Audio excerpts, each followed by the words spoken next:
എന്റെ അമ്മോ, യൂറോപ്പ് ഞാൻ ഇങ്ങനെ കാണുന്ന ഒരിക്കലും വിചാരിച്ചിട്ടില്ല കേട്ടാ. ഇപ്പൊ ഞാനുള്ളത് ഓസ്ട്രേലിയ ഒരു കുഞ്ഞു ഗ്രാമത്തിലാണ്. ഹലോ എല്ലാവർക്കും ഗുഡ് മോർണിംഗ്.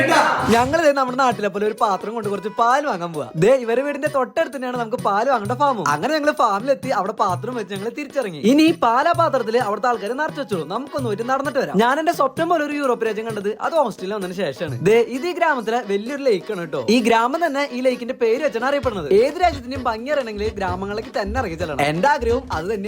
അങ്ങനെ ഞങ്ങളുടെ നടത്തത്തിൽ ഞങ്ങൾ കുഞ്ഞൊരു ആട്ടുംകൂട്ടത്തിൽ കണ്ടു. പിന്നെ ഇവിടെ ഏതെങ്കിലും പറമ്പിൽ ഇങ്ങനെ എഴുതി വെച്ച് കഴിഞ്ഞാൽ ആ പറമ്പിൽ കയറരുതെന്നാണ് അർത്ഥം. പിന്നെ ഇവരെ വീടിന്റെ തൊട്ടടുത്ത് തന്നെ ഒരു കുതിര ഫാം ഉണ്ട് കേട്ടോ. ഇന്ന് എനിക്ക് ഭാഗ്യമുള്ള ദിവസമായതുകൊണ്ട് എല്ലാ കുതിരനെ ഒരു പുറത്തയച്ചു വിട്ടുണ്ടായിരുന്നു. അങ്ങനെ അവിടുത്തെ നല്ലൊരു മുഴുത്ത കുതിര കൂടെ ഞാനൊരു സെൽഫി എടുത്തു. അങ്ങനെ ഞങ്ങൾ തിരിച്ച് ഫാമിലി എത്തിയപ്പോഴേക്കും പാലൊക്കെ നിറച്ച് കയ്യിൽ കിട്ടി. അങ്ങനെ അവിടുത്തെ തൊഴുത്തൊക്കെ വീഡിയോ എടുക്കട്ടെന്ന് അവിടുത്തെ ചാനോട് ചോദിച്ചപ്പോ നീ ഇഷ്ടംപോലെ വീഡിയോ എടുത്തെന്ന് ആളും പറഞ്ഞു. അവിടെ 2-3 പന്നിക്കുട്ടികൾ ഉണ്ടായിരുന്നു, നല്ല സൈസുള്ള കുറെ പശുക്കൾ ഉണ്ടായിരുന്നു, പിന്നെ 2-3 പശുക്കിടാങ്ങളും ഉണ്ടായിരുന്നു. ഇതൊക്കെ കണ്ടു കഴിഞ്ഞാൽ എന്റെ സന്തോഷം എനിക്ക് നിങ്ങളോട് പറയാൻ വയ്യ. ഞാൻ അത്രയ്ക്ക് ഹാപ്പിയാണ്. ബാക്കി കാഴ്ചകൾ അടുത്ത വീഡിയോയില്. അപ്പൊ ശരി കേട്ടാ.